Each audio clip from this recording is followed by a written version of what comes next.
بسم الله الرحمن الرحيم تبارك الذي بيده الملك وهو على كل شيء قدير الذي خلق الموت والحياة ليبلوكم أيكم أحسن عملا وهو العزيز الغفور الذي خلق 7 سماوات طباقا ما ترى في خلق الرحمن من تفاوت فارجع البصر هل ترى من فتور ثم ارجع البصر كرتين ينقلب إليك البصر خاسئا وهو حسير ولقد زينا السماء الدنيا بمصابيح وجعلناها رجوما للشياطين وأعتدنا لهم عذاب السعير وللذين كفروا بربهم عذاب جهنم وبئس المصير إذا ألقوا فيها سمعوا لها شهيقا وهي تفور تكاد تميز من الغيظ كلما ألقي فيها فوج سألهم خزنتها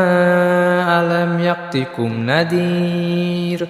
قالوا بلى قد جاءنا نذير فكذبنا وقلنا ما نزل الله من شيء إن أنتم إلا في ضلال كبير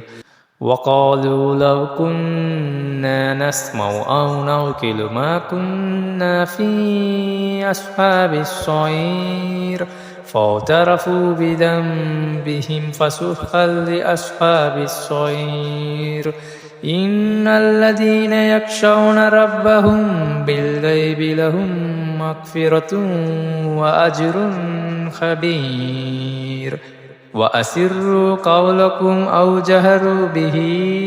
إنه عليم بذات الصدور ألا يعلم من خلق وهو اللطيف الخبير هو الذي جعل لكم الأرض ذلولا فامشوا في مناكبها وكلوا من رزقه وإليه النشور أأمنتم من في السماء أن يكسف بكم الأرض فإذا هي تمور أم أمنتم من في السماء أن يرسل عليكم حاسبا فستعلمون كيف نذير ولقد كذب الذين من قبلهم فكيف كان نكير أولم يروا إلى الطير فوقهم صافات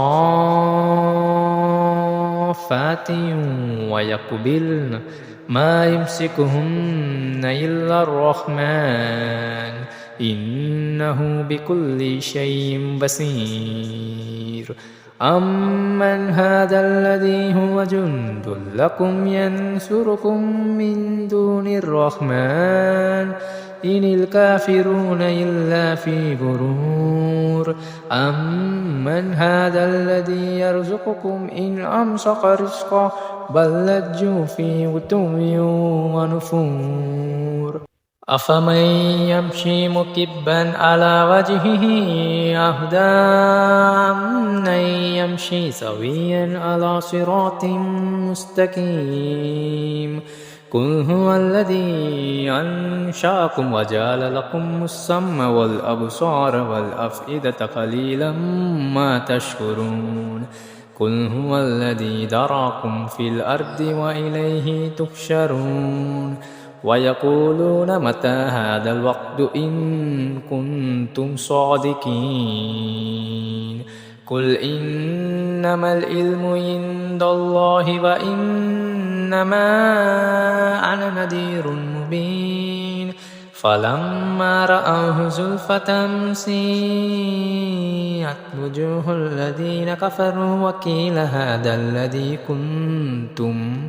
به تدعون قل أرأيتم إن أهلكني الله ومن